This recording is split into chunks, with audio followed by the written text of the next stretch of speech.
Hi guys, Rob from Iceboxauto here. Just going to show you today's lovely install, which is on a Ford Kuga. Now we used to sell a few of these type of Tesla systems, but we found after a few fits we weren't too happy with the finish around here because they tend to be sticking out, and we had to, one car we had to use a bit of resin to stick in. Couldn't see it, but obviously tricks of the trade. But we have found a system that does fit in nice and snug, as you can see from here. It's a nice finish around here. It all matches to the car's interior. I'll just zoom in for you. This is our THV1498-1 model, which can be found on our iceboxauto.com website. It's our latest Android 12 version with 464 gig of RAM. Comes with built-in CarPlay and Android Auto. Also navigation, Google Maps, Play Store, FM, AM radio, etc, etc. So as you can see, this is the home page here. Apologies in terms of the reflection today. Well, there's not much reflection, but it's quite dim.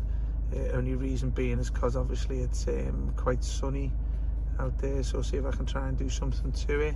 As you can see, this is the application center here, which goes into all the applications which are stored on the system. It has got built-in DSP sound processor on this one today. So as you can see, there's a lot of customization that you can do to the sound. Works with the steering wheel controls, as you can see it going high at the top there. Just haven't got the radio on there, to be honest with you, so I'll put the radio on. There you go. So as you can see me working with the steering wheel controls. Also there's a voice activation button which is here, which I've just pressed, and that app's there, so it's a Google app. So obviously if you've got an internet connection, you want to use Google services, you can use that voice guidance button, and that will basically, hey Google, take me here, or whatever sort of thing. Let me just load it down 1 second. So here's your navigation there, so you can put any maps of choice up there. So obviously it comes with Google Maps pre-installed, so you can press that and get Google Maps, or download Waze onto the Android side and get it that way. My voice is a little bit husky today, apologies on this one, so if you can't hear me, obviously my voice should be better by you watching this video. You can always give us a call. We'll put the contact details down below. Okay, music and video here, so if you want to put your movies on music onto a pen drive, so you can put a USB pen into the system, put the cables down in the glove box today, so you can play it through that app there. Here's your CarPlay and your Android Auto app there on the top left hand corner there. So obviously if you've got an Android phone, it will be Android Auto. Apple is obviously CarPlay. Bluetooth, obviously, which is where you pair your phone. It's already connected to my phone there, so it gives you full phone book support too. Chrome is obviously just a Google browser. If you've got an internet connection, YouTube, etc like that. So there's two ways of giving the system an internet connection. One is a 4G SIM card, which you can link into the SIM card input, which is in the form of a cable which comes with the system. We've put in a glove box, so SIM card will give you one access to the internet, or the other option is to go into the Wi-Fi option here, and then you can go into Wi-Fi, and if you turn your phone into a hotspot, it'll find your phone here. You can link it that way and give it an internet connection that way, and that'll give you access to all the internet apps. Let's have a little look at the applications. Okay, so just to show you them here, some of them are on the home page anyway in terms of that and that. That's your Bluetooth, CarPlay, and there's your DSP, as I say. Google Maps is down there. Also it's got, let's have a little look, vehicle settings. So this is another good one.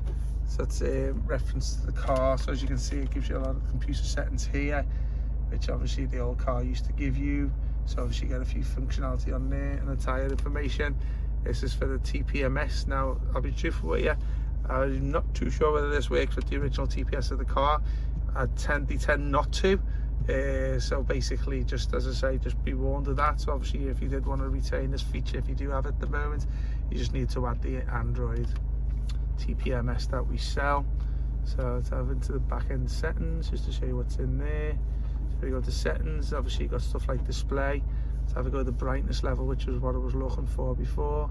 So if I higher up, so as you can see, it's a little bit brighter now for you, but as I say, I don't want to put it too bright just in case the customer gets too dazzled when he's driving. So you can do that too. Sound, a lot of settings there for subwoofers and stuff like that. Display, okay, let's have a little look. That's your Wi-Fi, your SIM card.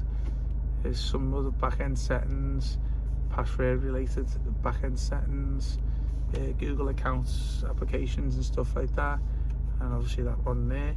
Okay, so I hope you liked the video. Also, just to let you know, we've installed a rear camera today. I'll just show you what it looks like on there. So as you can see, the rear camera, and this section down here is for the sensors if the car's got them already. So just knocked it back out of the reverse into neutral, and also just to give you a little indication of these buttons down here. As you can see, the hazard buttons are going, door locking. Actually, these buttons don't work on the original radio actually, so them buttons will only work if your original radio's got it. Same applies, so have a look at that. Same with these buttons here, and I think that's just the dummy button. Let me have a little look. Yeah, so just be mindful when these buttons here, the original radio has to got it, has to have it anyway.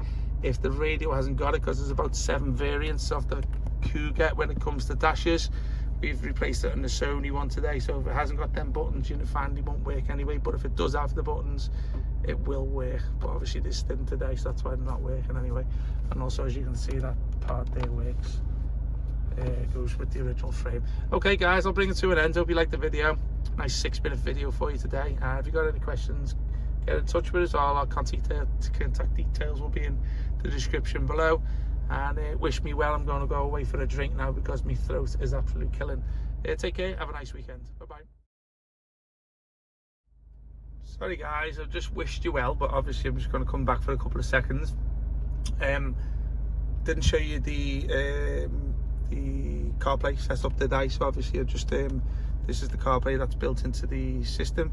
This is linked to my phone at the moment as I'm taking a video, but as you can see, it's brought over quite a few apps from my phone in terms of your Apple Maps, Google Maps, tuning, which is my DAB radio, WhatsApp. So if you're more familiar with CarPlay, it's another way of getting your maps onto the system, which doesn't need to use SIM card or hotspot. It does connect through your Bluetooth and your Wi-Fi of your phone, so it is obviously separate to hotspot. So as you can see, this is that was my Google Maps. Let me just put my Apple Maps on here. There we go, there's my Apple Maps, and here's my DAB radio.